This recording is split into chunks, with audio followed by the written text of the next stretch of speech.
Okay, I have one patient here, a beautiful Rishalin. girl, and the name is, Rishalin. and the mother's name, Robilin. Robilyn. So, anong problema? What is the problem of your Ano po daughter? siya?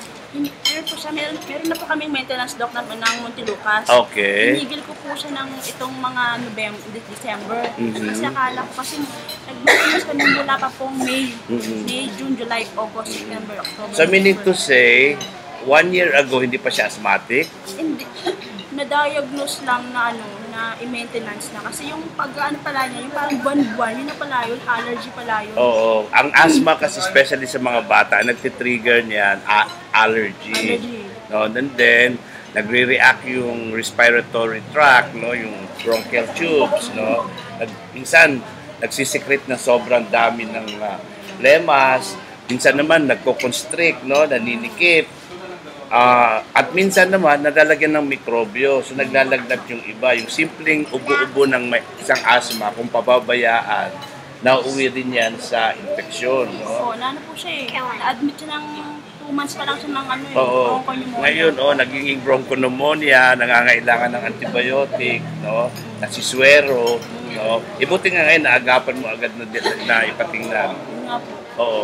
Ngayon, babantayan mo yung kinakain kasi kung ang nagtitrigger is allergy, minsan may mga pagkain na may allergens, no? Matamis, nag-react siya doon, no? Ngayon, maliban sa matamis, usually mga hipon, isda. Kumakain naman po siya. So, hindi siya nagre-react. So, good. Yung panahon lang po na mainit, sobrang init na biglang Oo, yung change ng weather, isa rin yan na nagre-react yung respiratory tract ng asthmatic, no? So, ang babantayan mo dyan, siyempre, huwag siyang i-expose sa ulan-ulan, sa sobrang lamig. Lalagyan mo ng towel yung likod, no? Umabot na ba na talagang humingal-hingal siya yung bang Hindi na po kasi naagapan siya ng naagapan o pausok. So meron kayong pausok na binibigay. Meron kayong parang tawag dito nebulizer. Opo, nebulizer. So meron kayong Nebius. Nakakatulong 'yun, no? Actually, pwedeng first aid yun pag alam mong medyo na hirap na siyang pakikinggan ko muna kasi ang acute attacks ng asthma, no, meron kami naririnig na parang pito ang tawag nga namin yan, parang merong pusa, no, sa miyaw-miyaw. So pakikinggan natin.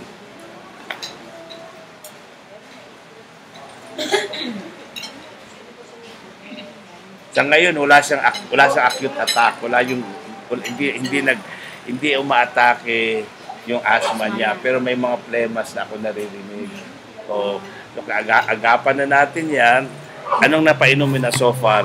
Ano pa lang, yun lang po, ano lang ako, nag-Muntinlucas. Tapos nakaraan si Teresina. Kaya siguro siya medyo walang kung hindi masikip yung kanyang respiratory tract, no? Hindi masikip. Kasi nga nakakainom na pala siya niyan. Pero bala ko siya i-start na ng antibiotics. Meron tayong antibiotics dyan, once a day lang. Anong timbang niya? Hindi ko alam doon. So, pero more or less, mga 20 kilos na. So, pwede na siyang 1 teaspoon itong azithromycin. No? Azithromycin, suspension yan. No? Ititimpla mo, 1 teaspoon once a day. No? Idadagdag mo dun sa Muntinlucas mo. So, masosolve na yan, makokontrol na yan dahil may antibiotics na. Ititimplahin mo sa malinis na tubig. Maliit na bote lang yan, meron tayo dyan. Tapos tuloy mo ng bronchodilator mo.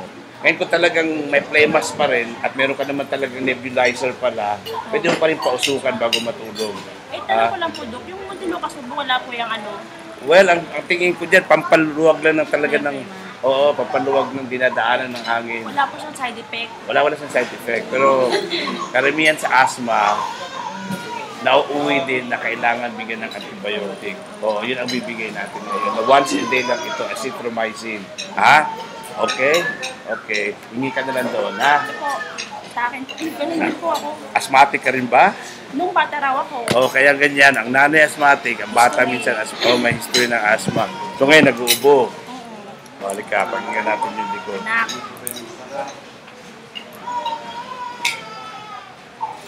Hihinga malalim.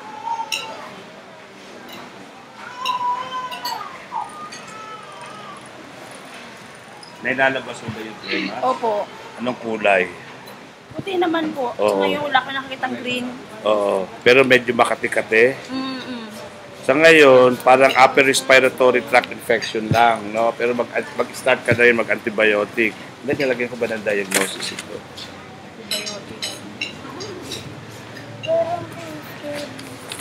Meron dyan, tawag dito, meron dyan doxycycline. Okay 20 lang mi- po, Dok, na mag-take ako ng antibiotic kasi parang nag-aalala ako kung baka maparegi ako. Kasi nag-stop ako ng pills. Oh, Hindi naman po, baka kasi ang lang po. antibiotic natin dyan, doxycycline, no? Opo. Ngayon kung magbuntis, huwag ka munang magpabuntis ng habang uminom ka ng antibiotic. Kasi ang tetracycline hindi yan pwede sa babae na magbubuntis na period na. Hindi pa naman po kasi parang ang pills ko is micropill po. 3 linggo Huwag mo ko muna siya itigil yun.